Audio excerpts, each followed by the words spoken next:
Some scars don't fade, but what if they could become the strongest part of who you are? Psychology calls this post-traumatic growth. Not bouncing back, not erasing pain, but transforming because of it. Science shows that more than half of trauma survivors report some form of growth. That means this is not rare. It is human potential revealed under pressure. Growth is not about forgetting the pain. It is about discovering what can emerge through it. That leads us to understand what this growth really means. Resilience is about recovery, returning to baseline. Post-traumatic growth is different. It is transformation. Richard Tedeschi and Lawrence Calhoun, the psychologists who coined the term, described it as the positive change that comes from struggling with life's most difficult moments. Growth can appear as a deeper appreciation for life, stronger relationships, new possibilities, greater inner strength, or even spiritual change. Trauma cracks the foundation, but in those cracks, something new can take root. That leads us to the stages of this transformation. Every journey of growth begins with disruption, an accident, an illness, a loss. The event shakes assumptions about safety and control. This is the first stage, the trauma and its impact.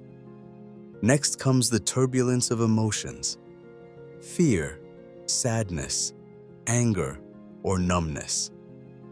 This is not wasted suffering. The struggle is where the mind begins to rebuild. Then comes the search for meaning. Questions rise. Why did this happen? What matters now? These reflections begin to reshape perspective. The fourth stage is integration.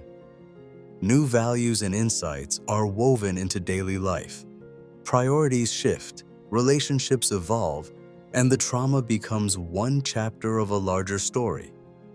Finally, there is expansion into a new life.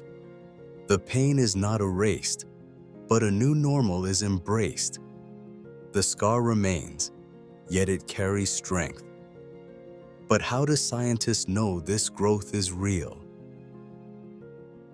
To study it, researchers created the Post-Traumatic Growth Inventory, a tool that measures 5 areas of change: appreciation of life, relating to others, new possibilities, personal strength, and spiritual change. It is not a score of strength, it is a map. Growth is rarely uniform. Someone might feel closer to family, but still wrestle with faith. Another might discover purpose, but still feel fragile in daily life. Healing is not a straight line. Growth is a mosaic, with some pieces already in place, and others still forming. That leads us to the question: what can support this growth? Science highlights 5 proven practices. 3 of them require professional guidance, while 2 are accessible to anyone. First, narrative exposure therapy. Trauma fragments memory. In this therapy, guided by a trained professional, the survivor rebuilds a life story, placing painful events in context. Repeat this: my life is bigger than what hurt me. The effect is integration of memory into identity. Second, meaning-centered therapy. Also guided by a professional, this therapy focuses on purpose, legacy, and values. Survivors rediscover what gives life meaning. Say this aloud: purpose carries me forward. The effect is renewed motivation and clarity. Third, group-based interventions.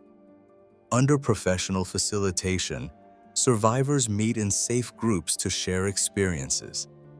Connection reduces isolation and normalizes emotion. Practice this. Connection protects me. The effect is empathy, validation, and stronger bonds. Fourth, expressive writing. Unlike the first three, this is safe to practice alone. Writing for 15 to 20 minutes about painful emotions helps organize chaos. Repeat this while writing, "I am making sense of my story." The effect is less rumination, more clarity, even benefits for the body. Fifth, meaning reflections. These are short daily prompts that shift perspective. Ask, "What strength did I discover today?" Or, "What priority became clear after this?" This micro-practice fosters agency and hope. That leads us to how this looks in real life.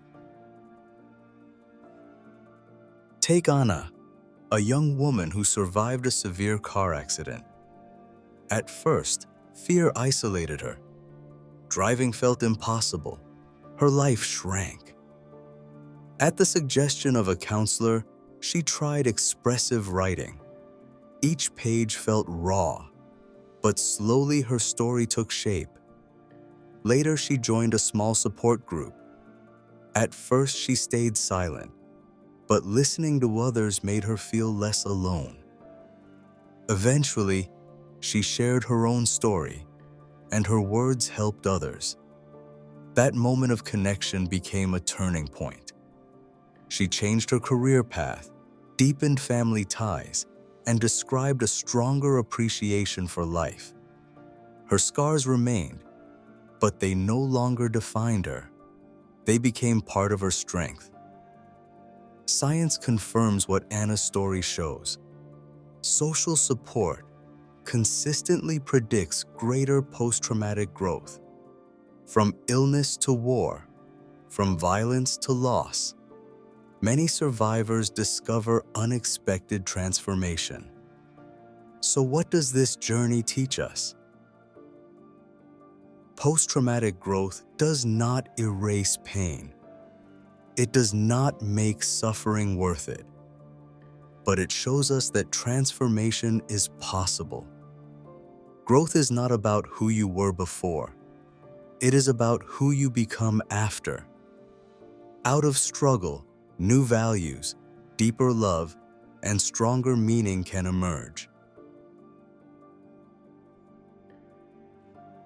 And if this topic resonated with you, here is something powerful. Every person responds differently to trauma. Some find strength in relationships, others in purpose or meaning. If you want to understand how your mind responds to stress and where your growth potential may be hidden, take my quiz on anxiety. In just 3 minutes, you will discover your personal profile of anxiety and a science-based next step designed for you. Click the link in the pinned comment or in the description and take the quiz now.